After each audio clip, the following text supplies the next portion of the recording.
forward to. It's really good.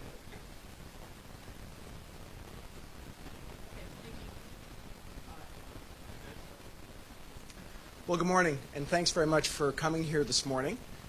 This morning, I'm really pleased to talk about an initiative that our government took this week to lower taxes on middle-class Canadians and those Canadians that are working hard to join the middle class.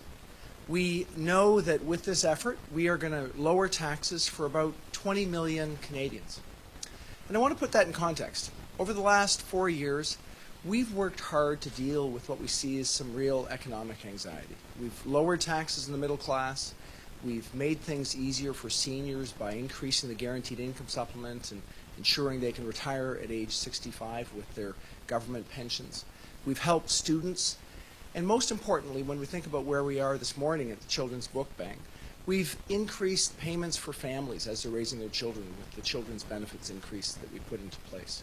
So as important as all those things are, we still see a level of economic anxiety across the country. It's certainly what we saw during the last election campaign. So we're very pleased to lower taxes, as I said, on a very large number of Canadians, almost 20 million Canadians. The way we're doing that is we're increasing the amount that people don't have to pay taxes on. So it means for the first $15,000 of income that people have, they won't have to pay taxes on that. For individuals, that means up to about $300 a year in reduction when this is fully phased in. And for single parents or for families, about $600. It's a really significant change that will really put more money back in people's pockets. In the first year, it'll put about $3 billion more money into middle-class families' pockets. And in the final year that we're doing this, it'll be about $6 billion more back to Canadians of their hard-earned money.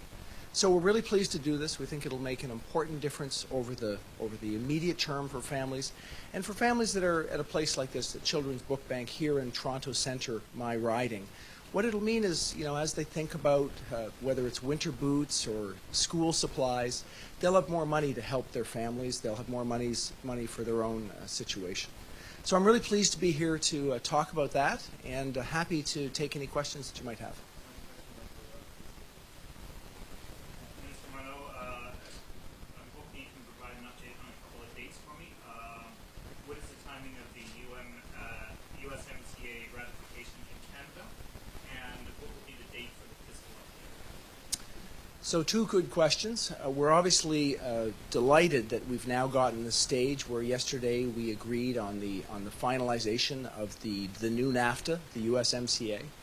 We see that as really important. It's going to ensure that we have the kind of security with our trading relationship with the United States and Mexico, and that's going to enable people to have confidence to invest. It's a good deal. It's a good deal from a labor standpoint, from an environmental standpoint. And we're now in all three countries going to move forward to ratification. For us, what that means is we're going to have to bring that to the Parliament, and we'll be doing that in the most expeditious fashion we can.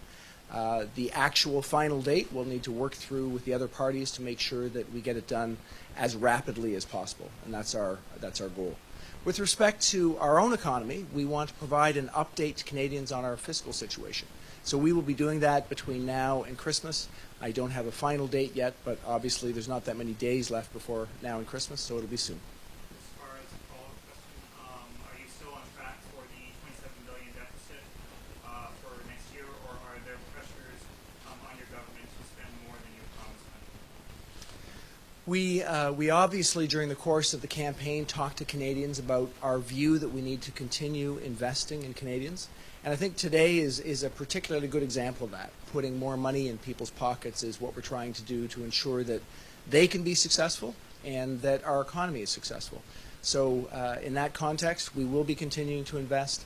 I'll have more to talk about in terms of what that means, but the positive situation for us is that we are in a situation where our finances are strong, our economy is strong, we have a continuing low level of unemployment, and I'm looking forward to giving more details in the upcoming days.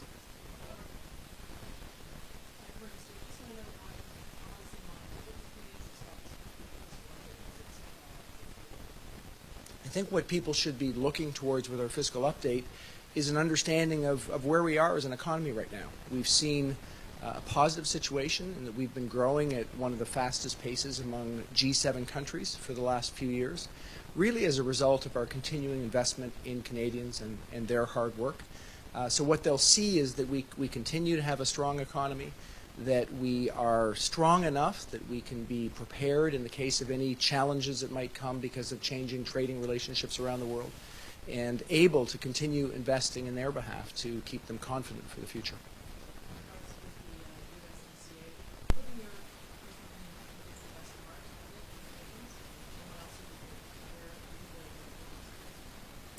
Well, from my standpoint, the very best part of the new agreement with the United States and Mexico is it continues to give us security as part of a really important trading bloc in North America.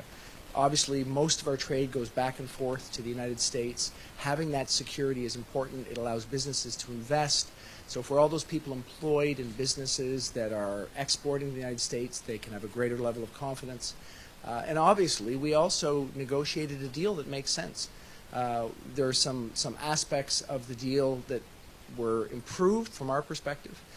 We can see that we are assured that there will be strong labor standards in Mexico. We were assured that we will have an ability to manage our pharmaceutical costs here with the kinds of changes that came in the agreement, the updated agreement yesterday. So it was positive to start with. It's positive from an economic confidence standpoint, and it was even a little better what we signed yesterday, which is very good for our economy and for Canadians. You say that economy is strong, pretty terrible problem. We can see recent debt requirements. How concerned are you that in 2020 that there's signs of worse economy that 2020? Well, I want to reinforce that our economy is strong.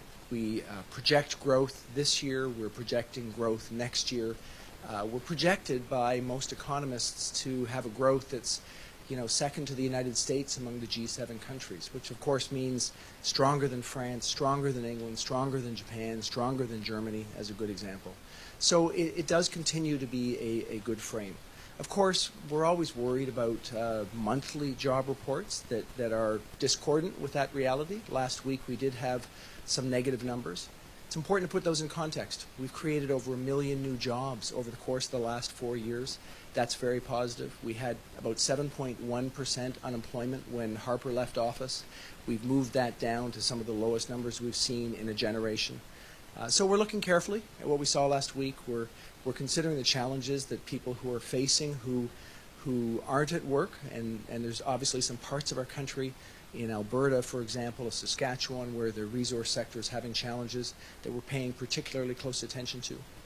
That said, overall our economy is strong, and we're going to continue to invest to make sure that continues to be the case.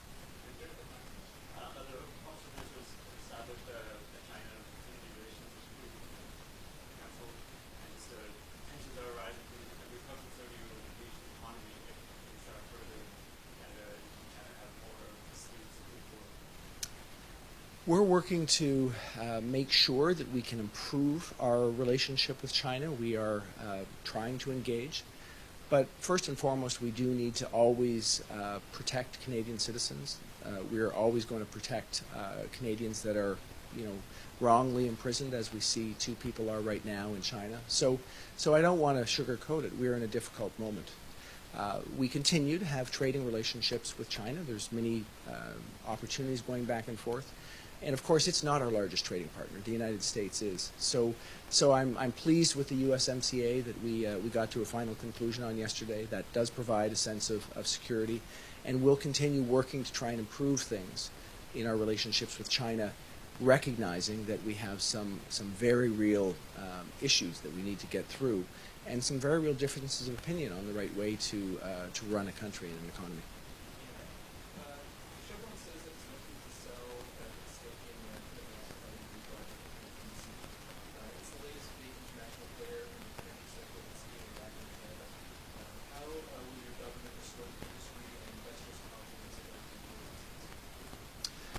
We did see, obviously, and we're aware of Chevron's decision. It's really around their overall portfolio of assets around the world and how they're going to move forward. We do see that they are going to continue to push forward on the Kitimat LNG project, trying to make sure that project goes forward. And I want to remind people that we had, the single largest private sector investment in this country when LNG Canada started just a couple of years ago. So we continue to see this as a very positive opportunity for that sector and for our broader economy. And in this case, we do continue to see people pushing forward on that project, and Chevron does continue to be an investor in our country. So, we will continue to work with proponents to move forward on LNG projects which can improve us getting to a cleaner source of energy in many cases, and that's important. Je suis très heureux d'être ici avec vous aujourd'hui. C'est une bonne occasion pour moi ici dans mon comté, Toronto Centre, dans le Children's Book Bank. Et je suis ici pour annoncer que notre gouvernement a décidé de réduire les impôts pour 20 millions de Canadiens. C'est un enjeu très important pour assurer les familles, les individus qu'ils ont assez d'argent pour leur situation. C'est une approche qui est en accord avec notre approche pendant les derniers 4 ans. Pendant les derniers 4 ans, nous avons réduit les impôts pour la classe moyenne. Nous avons assisté les étudiants avec plus d'aidants. Nous avons assisté aussi les âgés, les aînés dans notre économie. Et bien sûr, nous avons amélioré la situation des familles avec l'allocation canadienne aux enfants. Mais il reste un sens d'anxiété dans notre économie. Et c'est pour ça que nous avons décidé de réduire les impôts pour 20 millions de Canadiens. Et ça veut dire que pour une famille, ils vont avoir à peu près $600 en plus dans les prochaines années. Et pour un individu, à peu près $300 en plus pendant les prochaines 4 ans. Donc, c'est quelque chose de très important. Ça va ajouter à peu près 3 milliards de dollars pour les Canadiens et les Canadiennes dans la première année. Et ça va être 6 milliards de dollars dans la dernière année. Quelque chose de très important pour eux, mais en même temps très important pour notre économie. Donc, à mon avis, c'est une annonce très importante pour les Canadiens et les Canadiens. Et je suis très heureux d'être ici, de parler avec les gens ici à Toronto Centre, de comment ça peut aider leurs familles et eux-mêmes. Merci beaucoup.